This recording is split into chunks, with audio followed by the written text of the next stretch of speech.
सच कड़वा होता है और जब आप किसी को सच सुनाते हैं तो आग लगती है। कितना आज़ाद है पाकिस्तान के कब्जे वाला जम्मू कश्मीर। पाकिस्तान उसे आज़ाद जम्मू कश्मीर कहता है और हम उसे गुलाम कश्मीर कहते हैं। क्या गुलाम कश्मीर है या आज़ाद कश्मीर है? आइए पाकिस्तान के कब्जे वाले जम्मू कश्मीर के संविधान पर नजर दौड़ाते हैं। और जब मैं ये संविधान के अनुच्छेदों को पढ़ना शुरू करूं और आपको ये बताना शुरू कर दूं कि वहां पर संवैधानिक तौर पर पाकिस्तान के कब्जे वाले जम्मू कश्मीर के लोगों के पास अधिकार क्या है, उसका कंपैरिजन जम्मू कश्मीर के साथ जरूर कीजिएगा। कमेंट्स में जरूर लिखिएगा क्या ऐसा कुछ जम्मू कश्मीर में भी है या इससे बिल्कुल मुख्तलिफ जम्मू कश्मीर में अभी तक होता आया है। पाकिस्तान के कब्जे वाले जम्मू कश्मीर का जो संविधान है उसे Azad Jammu Kashmir constitution act of 1974 कहते हैं। इससे पहले कि मैं आपको इस संविधान के बारे में बताऊं, आपको यह बताना जरूरी है कि इस संविधान में क्या कुछ है। इस संविधान में भी पार्लियामेंट है। इस संविधान के तहत भी पाकिस्तान के कब्जे वाले जम्मू कश्मीर का प्रधानमंत्री चुना जाता है। वहां के राष्ट्रपति को इनडायरेक्टली इलेक्ट किया जाता है। आजाद जुडिशरी है, यह भी क्लेम किया जाता है और उसके अलावा लोकल गवर्नमेंट इंस्टीट्यूशंस भी वहां पर हैं। लेकिन ये तमाम जितनी भी प्रोविजंस हैं ये खोखले हैं। ये मैं नहीं, ये अलग अलग इंस्टीट्यूशंस अपने रिपोर्ट में कह चुके हैं। अनुच्छेद 56 यानी section 56 Jammu Kashmir interim constitution act, जिसे फेडरल मिनिस्ट्री ऑफ लॉ और कश्मीर अफेयर्स इस्लामाबाद ने ड्राफ्ट किया, पाकिस्तान की सरकार पाकिस्तान के कब्जे वाले जम्मू कश्मीर की किसी भी सरकार को डिसमिस कर सकती है किसी भी समय, जब भी वो चाहे। उसे किसी से पूछने की कोई जरूरत नहीं है, चाहे वो 2/3 बहुमत वाली सरकार हो, चाहे वो सरकार हो जिस सरकार ने सभी सीटें पाकिस्तान के कब्जे वाले जम्मू कश्मीर में और पाकिस्तान में जो जम्मू कश्मीर के लोग रहते हैं उन तमाम के वोट से उन्होंने सभी सीटें भी अगर जीती हों तो पाकिस्तान की सरकार उस सरकार को डिसमिस कर सकती है। इस इंटरिम कॉन्स्टिट्यूशन एक्ट में 2 एग्जीक्यूटिव फॉर्म्स हैं। एक तो आजाद कश्मीर गवर्नमेंट जो मुजफ्फराबाद में है और दूसरी आजाद कश्मीर काउंसिल जो इस्लामाबाद में है। जहां तक आजाद कश्मीर गवर्नमेंट जिसे कहा जाता है, जिसे हम कहते हैं पाकिस्तान के कब्जे वाले जम्मू कश्मीर की सरकार जो मुजफ्फराबाद में है, वो आजाद कश्मीर काउंसिल के सामने बौनी है। बौनी इसलिए है क्योंकि ये आजाद कश्मीर काउंसिल पाकिस्तान में है, इस्लामाबाद में है। इस काउंसिल के मुखिया पाकिस्तान के प्रधानमंत्री होते हैं। जो भी फैसले पाकिस्तान के कब्जे वाले जम्मू कश्मीर को लेकर लेने होते हैं वो ये काउंसिल लेती है और इस काउंसिल का जो भी फैसला है उस फैसले को चुनौती देने का अधिकार पाकिस्तान के कब्जे वाले जम्मू कश्मीर की असेंबली को नहीं है। और सिर्फ इतना ही नहीं, ये जो काउंसिल है इसमें नंबर भी इस तरीके से हैं कि नंबर पर भी कंट्रोल साफ तौर पर इस्लामाबाद का नजर आता है। वो कैसे? एक तो पाकिस्तान के प्रधानमंत्री खुद इसके मेंबर हैं, उसके अलावा 6 पाकिस्तान की सरकार के मंत्री इसके मेंबर हैं, उसके अलावा कश्मीर अफेयर्स के जो मंत्री पाकिस्तान की सरकार में हैं वो भी इसके एक्स ऑफिशियो मेंबर हैं।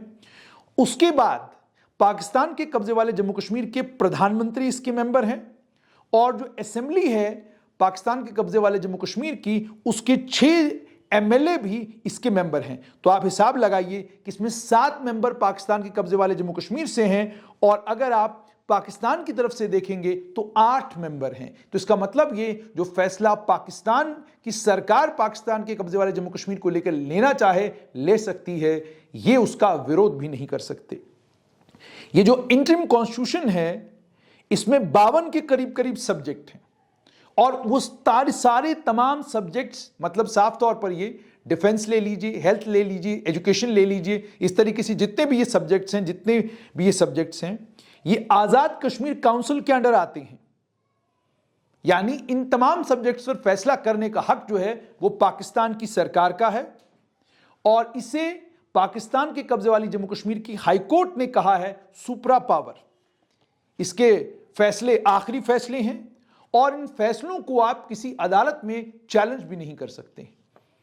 यानी पाकिस्तान की पार्लियामेंट और पाकिस्तान की पार्लियामेंट में कश्मीर काउंसिल जो भी फैसला पाकिस्तान के कब्जे वाले जम्मू कश्मीर को लेकर करे, उस फैसले को लेकर किसी भी कोर्ट में, सुप्रीम कोर्ट में, हाई कोर्ट में, किसी जगह आप चैलेंज उस फैसले को नहीं कर सकते हैं। आगे चलिए, यह संविधान है पाकिस्तान के कब्जे वाले जम्मू कश्मीर का, और इस तरीके से अगर देखा जाए तो मुकम्मल तौर पर पाकिस्तान के कब्जे वाले जम्मू कश्मीर पर पाकिस्तान का कब्जा है।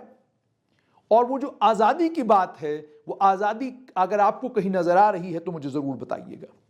उसके बाद आगे थोड़ा सा और चलते हैं तो पता ये चलता है कि जो संवैधानिक दृष्टिकोण से इस समय पाकिस्तान के कब्जे वाले जम्मू कश्मीर की स्थिति है, उससे पता ये चलता है कि ये कोई एक आजाद मुल्क नहीं, कोई एक आजाद रियासत नहीं, बल्कि यूं समझ लीजिए एक म्युनिसिपैलिटी है, जिस म्युनिसिपैलिटी का प्रधानमंत्री है, जिस म्युनिसिपैलिटी का राष्ट्रपति है, और जिस म्युनिसिपैलिटी में जुडिशरी है, और जिस म्युनिसिपैलिटी में लोकल गवर्नमेंट इंस्टीट्यूशंस हैं। और सिर्फ इतना ही नहीं, 1947 में प्रोविजनल गवर्नमेंट पहली बार इस गुलाम कश्मीर की अक्टूबर 1947 में बनी।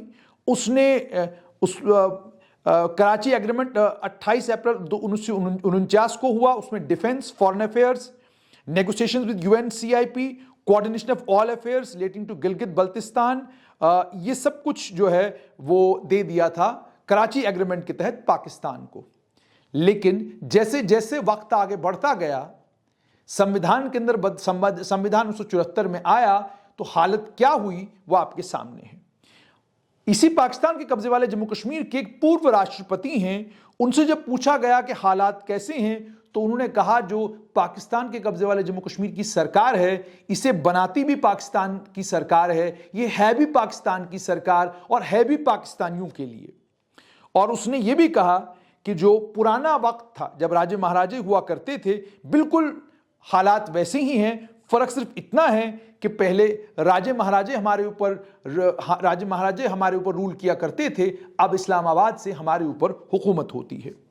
उसके बाद एक और इंपॉर्टेंट चीज जो मैं आप तक पहुंचाना चाहता हूं कि कितना इंटरफेरेंस और कितना कंट्रोल है पाकिस्तान के कब्जे वाले जम्मू कश्मीर की सियासत पर पाकिस्तान का। अब जाहिर सी बात है, मैंडेट का ताल्लुक है। आपने जम्मू कश्मीर की लेजिस्लेटिव असेंबली में देखा होगा कि नेशनल कॉन्फ्रेंस एक लंबे वक्त तक सत्ता में रही।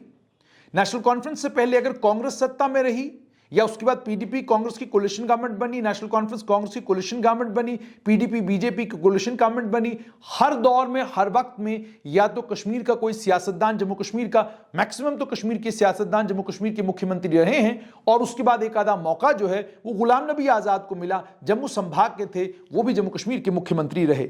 लेकिन अगर आप पाकिस्तान के कब्जे वाले जम्मू कश्मीर की तरफ नजर दौड़ाते हैं तो आपको यह पता चलेगा कि जितनी भी सिविल और पुलिस की एडमिनिस्ट्रेटिव पोस्ट हैं, उन तमाम पोस्टों पर पाकिस्तान के सिविल और मिलिट्री ऑफिसर हैं। उन्हें डेपुटेशन पर इस्लामाबाद से भेजा जाता है और मुकम्मल तौर पर फाइनेंसिस के लिए भी जो पाकिस्तान के कब्जे वाले जम्मू कश्मीर की सरकार है वो पाकिस्तान के ऊपर निर्भर है।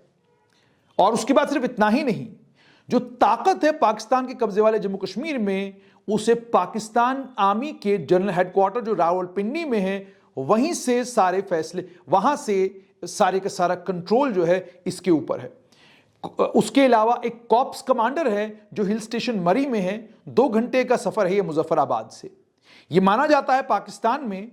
और जब आप प्राइवेटली पाकिस्तान कब्जे वाले जम्मू कश्मीर के सियासतदानों से बात करते हैं, एक रिपोर्ट के मुताबिक जो कॉप्स कमांडर है मरी में, उसे ताकत इतनी है कि वो पाकिस्तान के कब्जे वाले जम्मू कश्मीर के प्रधानमंत्री को, राष्ट्रपति को और बाकी सरकारी कर्मचारियों को जब भी वो किसी राजनीतिक चीज को लेकर या किसी सरकारी मसले के ऊपर अपने पास बुलाना चाहे तो किसी भी समय बुला सकता है।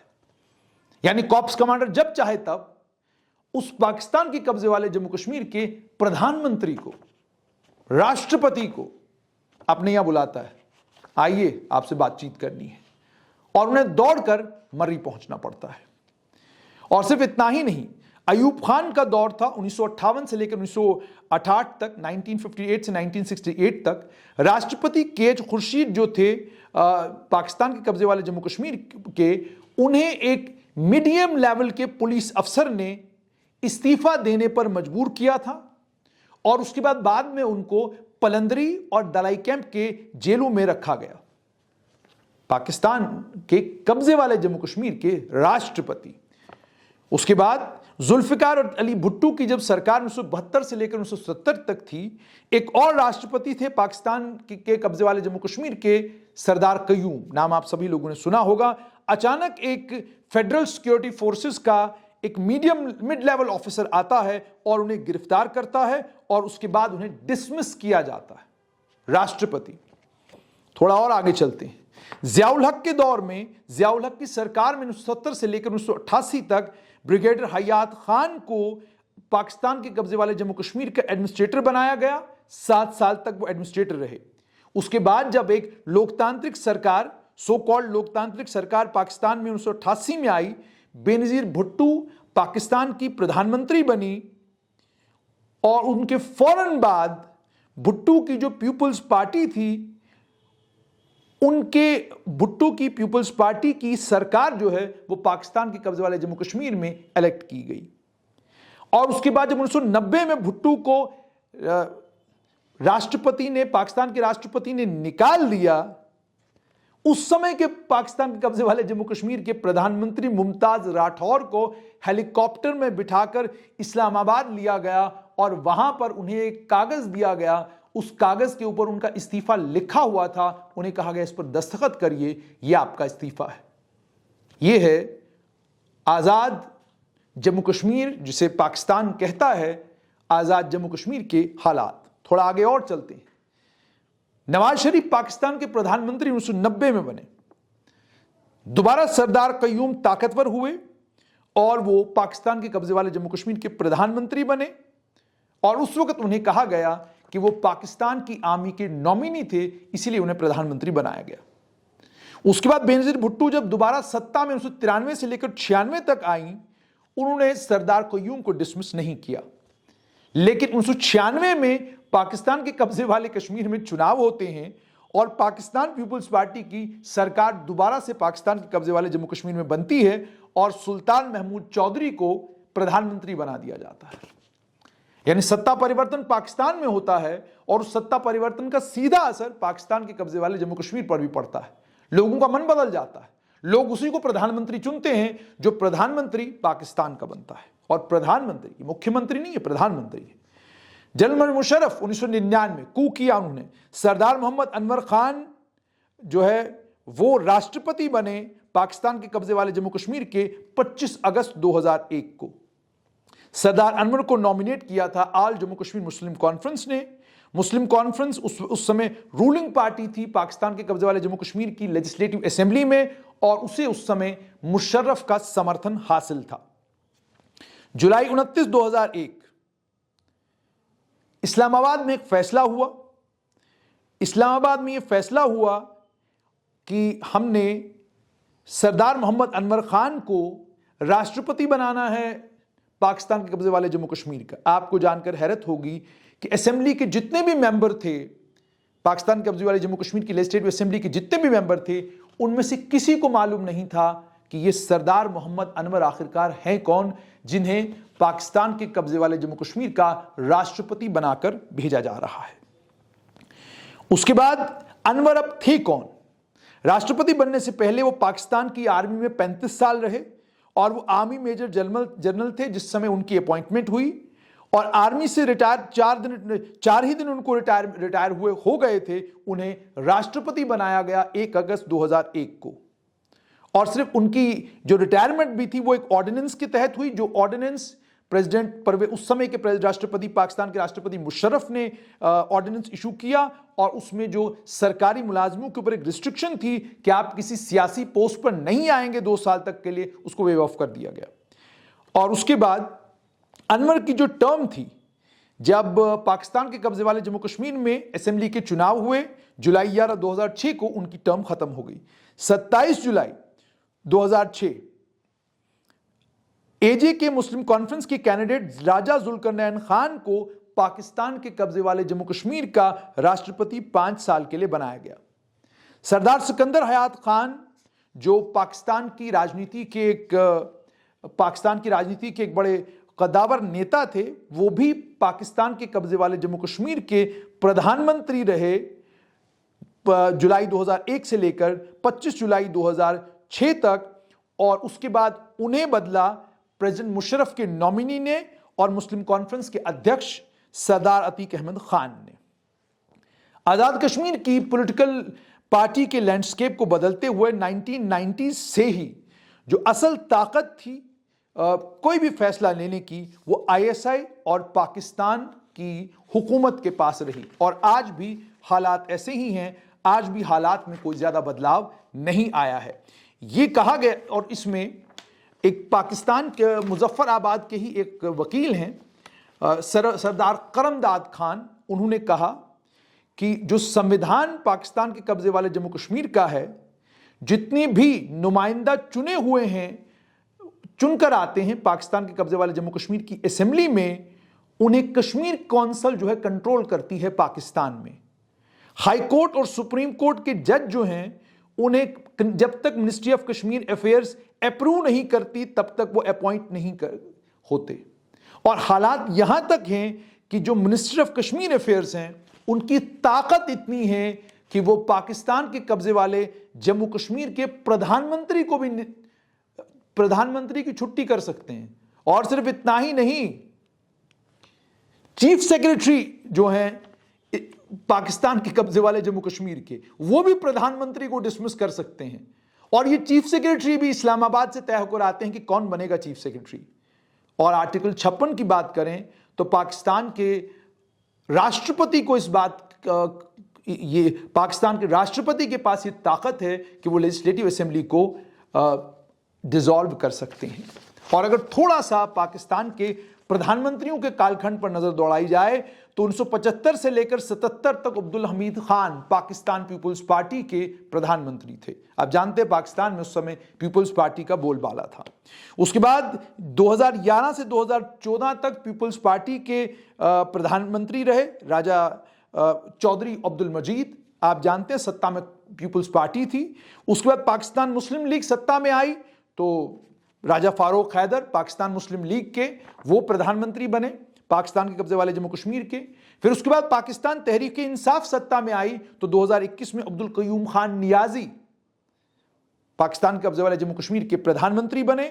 और उसके बाद 18 अप्रैल 2022 को सरदार तनवीर इलियास, वो भी पाकिस्तान तहरीक-ए-इंसाफ इमरान खान की पॉलिटिकल पार्टी से पूर्व प्रधानमंत्री पाकिस्तान के, वो प्रधानमंत्री हैं इस समय पाकिस्तान के कब्जे वाले जम्मू कश्मीर के। सिर्फ इतना ही नहीं, आपको अगर पाकिस्तान में कोई किताब भी लिखनी होती है तो उस किताब के पहले पन्ने पर आपको लिखना पड़ता है कि ये जो किताब मैं लिखने जा रहा हूं, मैं इस किताब में किसी भी तरीके से पाकिस्तान को न क्रिटिसाइज करूंगा, ना ही पाकिस्तान के खिलाफ कुछ लिखूंगा। और भी अन्य कई और चीजें हैं जो साफ तौर पर यह दर्शाती हैं कि कितना आजाद है असल में वो आजाद जम्मू कश्मीर, जिस आजाद जम्मू कश्मीर को लेकर लोगों के दिमागों में और लोगों की सोच में अलग अलग तरह की तस्वीरें हैं। तस्वीर जो भी आपके जहन में है, बेहतर यह है कि आज 2023 में आप थोड़ा किताब भी पढ़ें, और किताब पढ़ने के साथ साथ में आज ये इनका पाकिस्तान के कब्जे वाले जम्मू कश्मीर का संविधान आपको जो है ऑनलाइन मिल जाएगा। उस संविधान को डाउनलोड कीजिए, उस संविधान को पढ़िए। उस संविधान को पढ़कर आपको ये अंदाजा होगा कि जितनी आज़ादी फैसला लेने में, जितनी आज़ादी अपना नेता चुनने में, जितनी आज़ादी अपनी सरकार चुनने में जम्मू कश्मीर के लोगों को आज से नहीं बल्कि 1953 से हासिल थी, इतनी आज़ादी आज तक पाकिस्तान के कब्जे वाले जम्मू कश्मीर के लोगों ने कभी एंजॉय नहीं की। और हमने कभी जम्मू कश्मीर में आज तक ये नहीं देखा, जैसे मैंने आपको कहा 1953 में जो हुआ, उस समय पाकिस्तान, उस समय भारत के सबसे बड़े नेता और जिन्हें तमाम जितने भी इंस्टीट्यूशंस भारत में बने हैं उनका फाउंडर कहा जाता है, प्रधानमंत्री पंडित जवाहरलाल नेहरू ने शेख मोहम्मद अब्दुल्ला को गिरफ्तार करवाया। लेकिन उसके बाद 1975 के बाद से लेकर 5 अगस्त 2019 तक के सारे कालखंड को आप देखिए कि जम्मू कश्मीर में जो क्षेत्रीय राजनीतिक दल थे, उन क्षेत्रीय राजनीतिक दलों के पास ताकत कितनी थी, यहां का मुख्यमंत्री कौन बनता था, उसको मुख्यमंत्री बनाता कौन था, यहां के संविधान में संशोधन किसने किए, यहां के संविधान में संशोधन कैसे कराए गए, उन तमाम चीजों पर जब आप नजर दौड़ाएंगे तो आपको ये पता चलेगा कि कहानी उस तरफ जो है वो लगती सुहानी बहुत है। हकीकत यह है कि इस तरफ की कहानी डेवलपमेंट पर, प्रोग्रेस पर, प्रॉस्पेरिटी पर बेस्ड है और उस तरफ की कहानी झूठ, फर्जीवाड़े और बेईमानी पर बेस्ड है।